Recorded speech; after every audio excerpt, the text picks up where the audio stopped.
RR Apollo medical అకాడమీలో coaching తీసుకున్న మీ students exam గురించి ఏం చెప్పారు? ఓకే. మీకు ఫీడ్‌బ్యాక్ ఎలా ఆల్మోస్ట్ ఇచ్చారు? మా దగ్గర ఇప్పుడు లాస్ట్ ఇయర్ 320 స్టూడెంట్స్ ఎగ్జామ్ రాశారండి. ఆ 320 స్టూడెంట్స్‌లో based on these cut off almost ఒక 180-200 స్టూడెంట్స్‌కి సీట్ వచ్చే ఛాన్స్ ఉంది. ఓకే. అంటే 300లో దాదాపు అవును. 200 మెంబర్స్‌కి యెస్. సీట్ 200 రావచ్చు. మెంబర్స్‌కి సీట్ వస్తుంది. లాస్ట్ ఇయర్ రిజల్ట్ ఎలా ఉంది? లాస్ట్ ఇయర్ మా దగ్గర 220 మెంబర్స్ ఎగ్జామ్ రాశాడు. 162 మెంబర్స్ ఆల్రెడీ మెడికల్ అంటే కాలేజ్‌లలో జాయిన్ అయ్యారు. 75-80% సక్సెస్ రేట్ ఉంది. 72% సక్సెస్ రేట్. మీకు ఎలా సాధ్యమవుతుంది ఇదంతా మరి? కూడా టీమ్ వర్క్ అండి. ఏంటంటే మెయిన్‌గా మేము ఇచ్చేది స్టూడెంట్‌కి కాన్సెప్చువల్ బేసిస్‌గా టీచింగ్ చేస్తాం.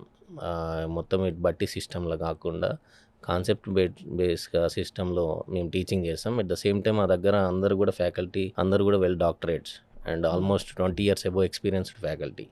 దానివల్ల ఏంటంటే టీచింగ్ ఎవరైతే ఉంటారో మీకు morning classes and afternoon classes teaching ఎవరు ఉంటారో ఈవెన్ ఈవినింగ్ స్టడీ అవర్‌లో కూడా వాళ్ళే మీకు డౌట్స్ క్లారిఫికేషన్ ఉంటారు. Physics, chemistry especially. హ్మ్. దానివల్ల ఏంటంటే స్టూడెంట్ క్లాస్‌లో విన్నది కాకుండా ఎట్ ద సేమ్ టైమ్ మీకు స్టడీ అవర్‌లో కూడా ఆ డౌట్స్ ఏదున్నా కూడా సేమ్ డే క్లారిఫై చేసుకుంటారు. దానివల్ల మీకు కాన్సెప్ట్ బేస్‌గా ఈజీ అయిపోతాయి ఎగ్జామ్. మీరు ఎవ్రీ వీక్ ఎగ్జామ్ రాసేటప్పుడు ఈజీగా వాళ్ళు క్రాక్ చేయగలుగుతారండి. మీ మెడికల్ అకాడమీని స్థాపించి ఎన్నాళ్ళవుతుంది? ఇది యాక్చువల్‌గా 5 ఇయర్స్ కంప్లీట్ అయిపోయిందండి. This is hmm. ద 6థ్ ఇయర్.